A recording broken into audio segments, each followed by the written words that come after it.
So this session is really just to give you a feel of what cognitive psychology and mental health tries to focus on, and I think by doing this, I also give you a sense of how some of our lessons will be conducted. And as you know, since the pandemic, we have been using online platforms to conduct lessons. This was unprecedented.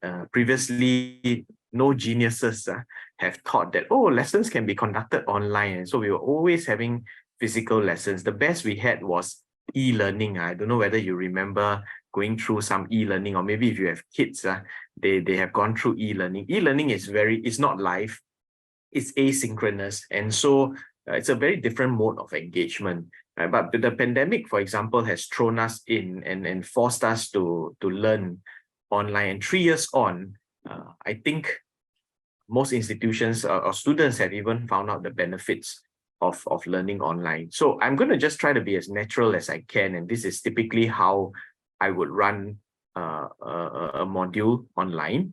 And what's interesting also is the fact that you're learning in classroom versus you're learning online is something that cognitive psychologists are also interested in, right? So for example, I have some students elsewhere where I teach. They tell me, Anil, I think I learn better online than in the physical classroom. Then I say, why is that so? I say, when I'm in the physical classroom, I get very distracted, not by my mobile phone, but I get distracted by the surroundings, right? The environment, other people around me, and so on. And then I'm also a bit concerned whether the lecturer will call me out and say, hey, do you have a point to share? And it's not that I don't have the point to share, but because there's very little time to react and it's very spontaneous, sometimes a lot of things go through our head, and it serves as a bit of a mental block. And that's why we are not very inclined to speak. Now, it's the same for workplace. I used to work in organizations where I had to chair some meetings and run some meetings. And when I ask anybody any questions, all quiet, 1 or 2 person will ask. And then after the meeting, the staff will send me an email. Hey, Anil, actually, I have a question, but I prefer to type it out. What's going on here is that when you are attending something or you're doing something, your mind is constantly at work, right? So we do have cognitive abilities. We also have cognitive barriers. And that's why this field of psychology is interesting to understand. Personally, I enjoy learning about different things because it's cognitively very stimulating. And some things that I learn from public safety and security or sociology can help me in my understanding of psychology as a whole. Which brings me to a very important point. All of you may be from very different backgrounds and occupation. Your industry may be very different. What I can assure you is that the knowledge that you get from these courses on psychology, you don't have to take it and go and be a clinical psychologist to see a patient. But what I think it does for you is that it value adds your current job scope, the way you think, the way you manage people. I think that's the value of psychology and why it is popular. Psychology is just something that relates to our everyday life. And we are not mind readers. We can't read people's mind. We are not fortune tellers.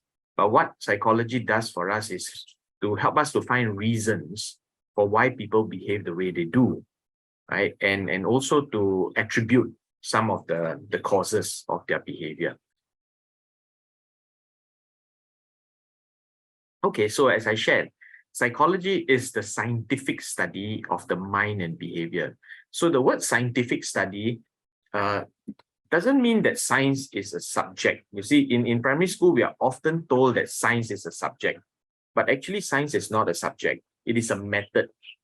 Right? So if I tell you sodium plus chloride equals to sodium chloride, how do you know? You tell me that, based on the periodic table and textbook, it is sodium chloride.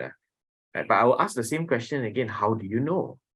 Well, the correct answer would be, I need to mix sodium and chloride or whatever it's magnesium and sulfate in a test tube, and I need to heat it at the Bunsen burner. And then once a chemical reaction takes place, I know that it has become magnesium sulfate, for instance. Right? My point is, you need to be able to observe that a chemical reaction has taken place. So that's observable evidence. So in psychology, it's the same thing. We can't study the mind and behavior without evidence, right? And that's why we call it a scientific study. So that all this, psychology, sociology, history, economics, political science, they all come under this big banner called social sciences. Right? So that is why the sciences is there, because we're using the scientific method to study social issues. You can't just study social issues without it being evidence-based. So psychology looks at studying the mind. In cognitive psychology, you will get a really good understanding of how the mind works. The mind is not the brain. The mind is not a physical organ. It doesn't occupy a physical space in our body, but the brain does. However, the mind is an abstract term that helps us to think, make decisions, and so on. And we also use our 5 senses, right, to interact with the environment around us. Some people say, I got 6 senses, I can see ghosts. I like, good for you, but that's not scientific. Sorry, we only have 5 senses. Next, we also want to explain behavior. Behavior is any action, right, that we do. And to talk about behavior, I've got this thing called an ABC. I put it in inverted commas because it's not a theory or anything. It just happens to be A is affective, B is behavioral, and C is cognitive. So if you all look at this, when we say cognitive, that corresponds to the thoughts. So it's a correct terminology to say cognitive abilities, but the layperson would say thinking. So when you refer to thinking processes and thoughts, that's cognition. Then you have affection, which is your emotions and your feelings. And lastly, you have actions, which is behavioral. So to give you a 1 minute long story short, what is psychology, right? Is that all our actions, our behaviors must necessarily be explained in terms of our thoughts and our emotions. So an action is a product of your thoughts and your action. And that is what makes psychology popular and appealing, because we are the only social science discipline that starts with the individual to understand why they do what they do. Other social sciences are not very concerned with this. They're more concerned about other things, the economy, the policies, the social structure.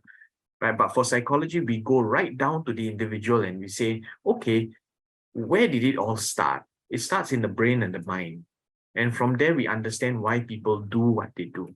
So that helps us to appreciate the reasons for why they behave in a certain way. Right. So some key terms, as I mentioned, cognition is defined as your mental action or process of acquiring knowledge and understand through thought, experience, and the senses. So our thinking and our thoughts don't just form like that. It is through mental processes, and we all acquire knowledge quite differently. So in the field of cognitive psychology, we try to understand human cognition and these processes using scientific evidence. So that's broadly how this subfield of psychology is defined, right? Cognitive psychology. Now you must be wondering, what cognitive processes are you talking about? Thinking is thinking. Why we complicate thinking? And then some of the younger generation like to use this word, overthinking. What is overthinking? Thinking is thinking. What do you mean by overthinking? Is there such a word as underthinking? That means you don't think enough. See, a lot of people talk about overthinking, never say underthinking. So I like to disturb my students. Hey, you never even think how to overthink. Don't underthink, then they get very confused, right? Cognitive processes includes things like thinking, knowing, memory, right? When you make judgments on people, guess what? Your mind is at work. When you want to say something in a classroom or at a meeting and you don't want to say it because you feel inhibited, it's also something to do with your judgment, right? If you make a wrong decision and you know it's wrong in the first place, there's also poor judgment, right? Your attention, the choice of language used, your learning abilities, all these comes under cognitive psychology. What can you do with this, right? Some of you may be asking. As I shared earlier, if you do something in psychology, it doesn't necessarily mean that you must go and see a patient and be in the medical field, because that really requires you to go all the way up and get a master's, right? In clinical psychology, right? Because we're dealing with patients and health and lives, so that's if some of you have the long-term plan. If not, I think there are many other areas, for example in research, right?